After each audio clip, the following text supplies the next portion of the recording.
Hi, I'm Dr. Ivan Puah, and I founded Amaris B clinic in 2004. I'm an accredited liposuction doctor and medical aesthetics doctor based in Singapore. I've been trained directly under Dr. Alfredo Hoyes and Dr. John Millard for Visa liposuction, and Dr. Pierre Fournier for liposculpture, fat grafting, and thread lift, and also under Dr. Delgado for dedicated surgical training in gynecomastia surgery in San Francisco. Today, we're going to talk about LAMS liposuction.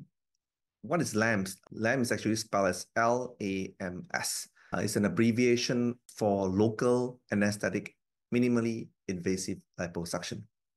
So this is what LAMS liposuction means.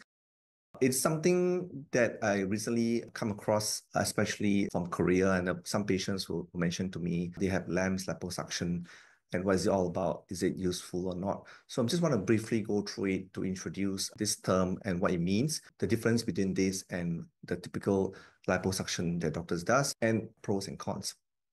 So as the name suggests, it is a local anesthetic minimally invasive liposuction. So it's designed to carry out liposuction in the least minimally invasive possible way. What they do is to use a syringe from a needle to infiltrate or numb certain areas of the body and use a syringe to remove the fat as well. What is the advantage? What's the point of doing that? The idea is to allow liposuction to be done without patient undergoing intravenous sedation, which means the liposuction is done while the patient is awake, because the reason of doing that is to reduce risk and make it minimally invasive. So anytime that if you are sedated, you are under intravenous sedation, anesthesia, there are certain risks to it. And if you carry out in the clinic, the doctors may not want to undertake unnecessary risks for the patients, for themselves as well.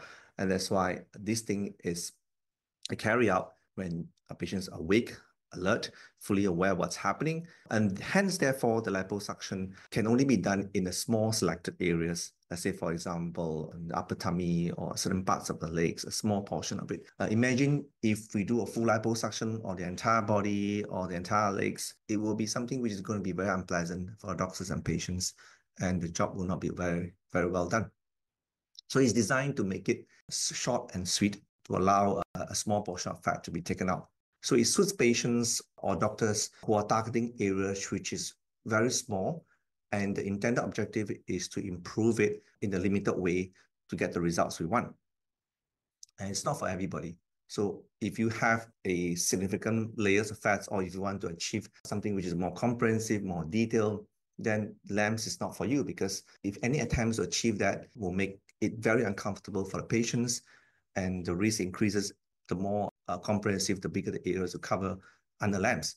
So you cannot achieve in a limited way of sculpting, shaping under a very limited way, less risk, less sedation method. However, what it doesn't do is to produce result which is similar to a typical liposuction for bigger areas.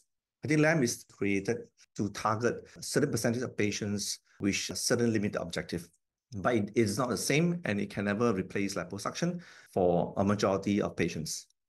The pros and cons is, of course, if it's not planned properly or done properly, then it'd be very extremely uncomfortable for the patients and doctors. The results sometimes may be unpleasant or unnatural for doctors who attempt to do more than what its original objectives or intended objectives are.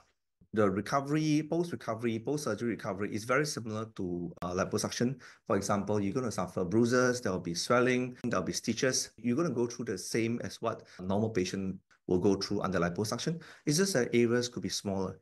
So if the doctor is using LAMS to do on bigger areas, then in fact, what you go through after that is very similar to what typical liposuction patient goes through as well. So I don't see any difference in recovery, in post-op management for patients who undergo LAMS versus normal liposuction. Thank you for listening. If you have any questions, just email us. See you again.